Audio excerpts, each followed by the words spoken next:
Aujourd'hui, c'est une question très importante que tout le monde se pose. Pour pas dire beaucoup de citoyens ivoiriens et africains même se posent relativement à leur continent. Pourquoi est-ce qu'aujourd'hui, leurs pays respectifs ne peuvent pas se doter ou ne veulent pas se doter tout simplement de l'arme nucléaire? Qu'est-ce qui empêche les pays africains et dans notre cas, la Côte d'Ivoire de se doter de l'arme nucléaire? On revient là-dessus en pleine explication. Dans cette vidéo, on verra donc l'aspect politique, historique de la chose, mais surtout comment est-ce que cela a été bâclé, verrouillé, la stratégie derrière ça. Il y a deux traités très importants qui nous permettent de comprendre à la réalité ce qui se passe. Il y a d'abord le traité de non-prolifération de l'arme nucléaire, le TNP, et il y a le traité spécial pour le continent africain qu'on appelle le traité de Pelindaba, qui est un traité qui a été mis en place en 1996 en Égypte dans le cadre de la coopération des États africains se trouvant à l'intérieur de ce qui était l'OUA. On va en revenir tout à l'heure. Commençons donc par le TNP. Le traité de non-prolifération de l'arme nucléaire est un traité qui a été mis en place, institué juste après la Seconde Guerre mondiale. L'objectif, c'est de faire en sorte que plusieurs pays ne puissent pas avoir la technologie qui est celle de l'arme nucléaire. Dans le début des années 40, les États-Unis ont commencé à développer l'arme nucléaire et d'autres pays s'en sont suivis. D'abord, dans le cadre du projet Manhattan des États-Unis qui va voir la naissance de l'arme nucléaire, il y avait le Canada et le Royaume-Uni qui étaient impliqués dans le projet. Leur objectif, à la réalité, pour pas dire de base, c'était de mettre en place un projet qui n'avait rien de nucléaire. Mais dans le fond, c'était ce projet-là. Donc, construire, mettre en place une arme extrêmement importante, une bombe atomique. C'est donc ainsi qu'ils vont produire la bombe et les États-Unis seront les tout premiers à l'acquérir. Mais dans la continuité, dans l'histoire, les autres pays vont eux également décider de l'acquérir. C'est en ce sens qu'on aura le Royaume-Uni, on aura la France, on aura la Russie, on aura la Chine dans les années 1960. Alors lorsque la Chine acquiert l'arme nucléaire, il y a une impression qui naît. C'est celle selon laquelle plusieurs pays à partir des États-Unis ont commencé à l'avoir. Il faut faire donc en sorte que plusieurs autres pays au-delà de ceux-là qui l'ont déjà ne puissent l'avoir. D'autant plus que ces pays qui l'ont sont désireux de partager leurs connaissances avec d'autres pays. On avait par exemple le cas de la France avec l'Espagne où l'objectif était de partager la connaissance nucléaire, permettre à ce que l'Espagne devienne une puissance nucléaire et que la France stratégiquement puisse se départir de l'OTAN. Il y avait également le plan de l'URSS qui était de faire en sorte que d'autres pays proches de l'Union puissent également avoir l'arme nucléaire. Mais les États-Unis désireux de faire ce qu'on n'est pas cette arme nucléaire dans tous les pays du monde vont donc proposer et passer à l'action avec l'URSS qui sera consciente de la guerre nucléaire que le monde aurait pu connaître suite à la crise de Cuba, mais également à ce qui s'est passé au niveau de Berlin, donc la chute du mur de Berlin, tout ce qui s'est passé pendant la guerre froide. Les États-Unis et l'URSS vont donc être ensemble pendant une période où ils vont négocier désormais pour pas que d'autres pays puissent avoir cette arme nucléaire là. C'est en ce sens que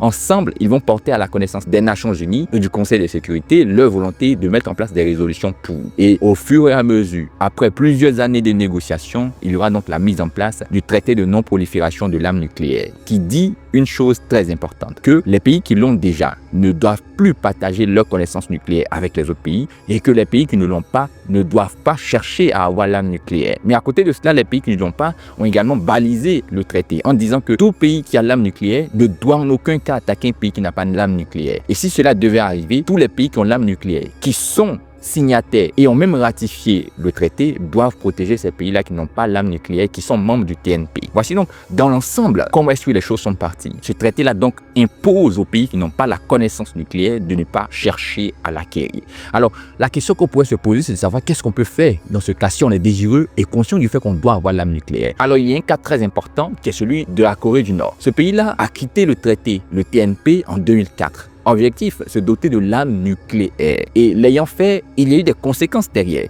Bien évidemment, la Corée du Nord a commencé à enrichir son uranium, a commencé à mettre en place le projet. Et jusque-là, l'Agence internationale de la surveillance du nucléaire n'a pas réellement dit à quel niveau la Corée est. Mais dans l'explication qui est généralement donnée, on entend que la Corée du Nord est en train d'acquérir l'arme nucléaire, est proche de l'obtention de l'arme nucléaire en enrichissant son uranium. La preuve, ce pays-là aujourd'hui fait peur militairement parlant et arrive à négocier avec les grandes puissances comme les États-Unis, parlant du secteur du domaine militaire. Ce qui signifie qu'il y a une seule option, c'est donc de quitter l'accord et par la suite commencer à mettre en place son arme ou l'arme nucléaire. Mais il y a des conséquences derrière cela. On va en parler lorsqu'on va parler du second traité qui empêche l'Afrique de détenir l'arme nucléaire. Alors, il y a ce qu'on appelle le traité de Pelindaba, qui est un traité mis en place à partir de 1996 en Égypte. Tout d'abord, pour dire que tout a commencé à la réalité lors de la première rencontre de l'OUA qui s'est tenue au Caire en Égypte. Alors, pendant cette rencontre, les pays ont décidé unanimement, ensemble, de faire en sorte de respecter ce qui était déjà dit au niveau des Nations Unies. Le fait de mettre en place un traité pour la non-prolifération de l'arme nucléaire. Ainsi, pendant la première rencontre, il a été rappelé cela. On ne va pas mettre en place ou on ne va pas se doter de l'arme nucléaire. Quelque chose qui est très étonnant et très étrange, vous allez le remarquer aussi, c'est qu'il y a un pays africain qui détenait l'arme nucléaire, ou du moins qui était en train de se préparer pour avoir l'arme nucléaire, l'Afrique du Sud, qui était en train d'enrichir son uranium. On ne disait pas nécessairement que l'arme nucléaire était extrêmement parfaite, mais l'Afrique du Sud détenait l'arme nucléaire. Donc, il fallait faire en sorte que l'arme nucléaire de l'Afrique du Sud soit déposée. Donc, le pays décide de se séparer de son arme nucléaire après tous les investissements faits derrière. Bon, mais dans l'ensemble, il fallait faire en sorte que les pays décident de ne pas se doter de l'arme nucléaire, les pays africains. En ce sens, le projet a été mis sur la table. Mais il y aura des discussions qui seront tellement lentes parce que beaucoup de pays non désireux d'adhérer à cela. Aussi qu'il fallait atteindre d'abord le quorum de 28 États présents, signataires et ayant ratifié l'accord pour que le traité puisse être mis en marche. Il fallait donc attendre. Et c'est ce qui s'est réalisé. De 1964 jusqu'à 1996, c'est là que le traité lui-même a été mis en place, institué. Mais il est rentré en vigueur beaucoup plus tard, où on a eu les 28 États signataires et ayant ratifié. Aussi, la période où l'Afrique du Sud a vraiment laissé son arme nucléaire en 2009. C'est donc en 2009 que le traité de Pelindaba sera vraiment en vigueur. Donc, il y a deux traités qui empêchent les Africains de se doter de l'arme nucléaire. On a d'abord le cas spécifique, le traité de Pelindaba, mais on a aussi le TNP, le traité de la non-prolifération de l'arme nucléaire dans le monde. Donc, ces deux traités font en sorte que les pays africains ne peuvent pas se doter de l'arme nucléaire. Qu'est-ce qu'ils gagnent en retour? Parce que c'est quelque chose qui pourrait passer comme, permettez-moi l'expression, stupide, mauvaise décision politique, mauvais calcul militaire.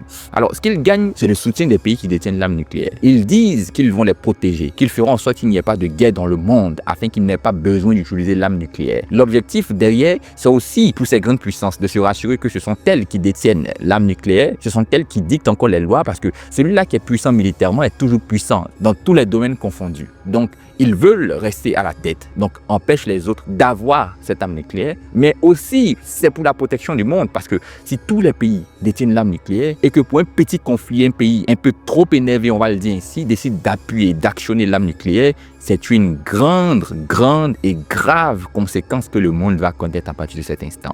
Pouvoir prévenir cela à 10%, mais surtout se permettre de rester les plus forts à 90%, ils vont donc baliser le domaine, baliser le secteur avec donc ces traités-là et ces accords qui sont à l'intérieur de ces traités-là. Donc aujourd'hui, si la Côte d'Ivoire est désireuse de se doter de l'arme nucléaire, les pays africains sont désireux de se doter de l'arme nucléaire, ils ont deux choses à faire d'abord. Sortir du TNP et sortir du traité de Pelindaba. Parlons de la Côte d'Ivoire par exemple, qui a signé et ratifié ces traités-là. Donc, qu'est-ce qui va se passer? Il y aura des conséquences où les pays qui sont détenteurs de l'arme nucléaire pourraient agresser la Côte d'Ivoire parce que vous voulez marcher comme nous, vous voulez rentrer dans l'interdit, vous voulez faire comme nous. Vous allez peut-être, pour pas dire sûrement, être un concurrent potentiel dans les années à venir. On va donc vous empêcher d'arriver à ce niveau-là. Donc, il y aura une agression aussi bien culturelle, économique, politique et peut-être même militaire de ces pays-là vis-à-vis de la Côte d'Ivoire. Pour pas dire des pays africains qui seront désireux de le faire. Donc, la première des choses, pour sa propre sécurité, les pays africains ne comptent pas, ne prennent pas en compte cet aspect-là. Donc, développer l'arme nucléaire.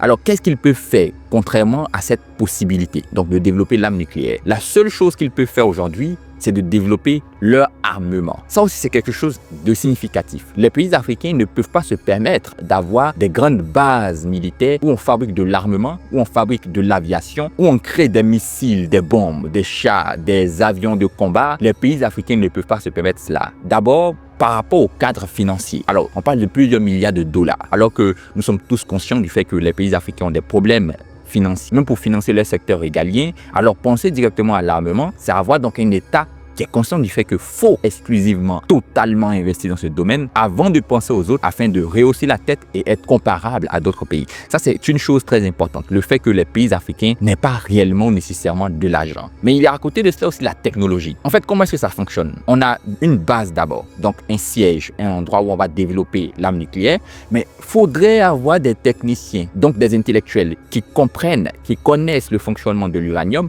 qui est la matière première qu'on utilise totalement généralement généralement à 100% pouvoir développer l'arme nucléaire. Donc l'uranium, en parlant de la matière première, n'est pas problématique pour les pays africains, mais le problème c'est d'avoir ces ingénieurs-là, ces techniciens-là, ces connaisseurs-là qui pourraient permettre à l'Afrique ou à la Côte d'Ivoire en l'occurrence de développer l'arme nucléaire. Donc comment est-ce qu'on le fera? On passera forcément par des puissances qui ont déjà l'arme nucléaire ou qui sont en train d'avoir l'arme nucléaire, peut-être la Corée du Nord, l'Iran ou le Pakistan qui a l'arme nucléaire. Ces pays-là où on va aller vers eux et chercher leurs intellectuels. Alors, lorsqu'on le fait, on se met aussi à découvert parce que ça signifie que d'autres pays sauront ce que nous sommes en train de faire. Et si ces pays-là ne sont pas vraiment avec nous, ils peuvent nous dénoncer et ce sont les conséquences qui vont tomber sur la tête du pays, des citoyens du pays.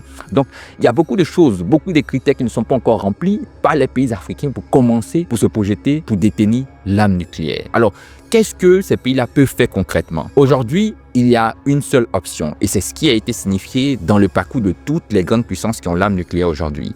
C'est faire en sorte d'avoir les premiers éléments de base militairement parlant. Donc, être capable de réparer des armes en cas de défaillance avec des intellectuels ivoiriens, être capable de créer des petits outils de guerre comme les gadgets et par moments même des tenues militaires, être capable de faire le minimum, la base. Donc, si on a d'abord la première structure qui est très performante, ce n'est pas simplement de l'avoir de façon figurative, mais de l'avoir avec une performance. Si on l'a avec une performance, on pourra penser à passer à la deuxième étape, ou au-delà de réparer, au-delà de confectionner les choses de base, on pourrait commencer à penser aux choses de création. Donc, réparant les armes, on pourrait passer à la création d'âmes. Mais tout ça doit se faire dans l'ultime et le secret le plus profond. C'est donc à partir de ce secret très profond qu'on pourra le faire. Mais si on le fait à visage découvert, les grandes puissances du monde, les décideurs du monde, les grands pays du monde détenant l'arme nucléaire pourraient nous voir découvert et les conséquences seront graves. Voici donc ce qu'il faut comprendre, savoir surtout au niveau de la détention de l'arme nucléaire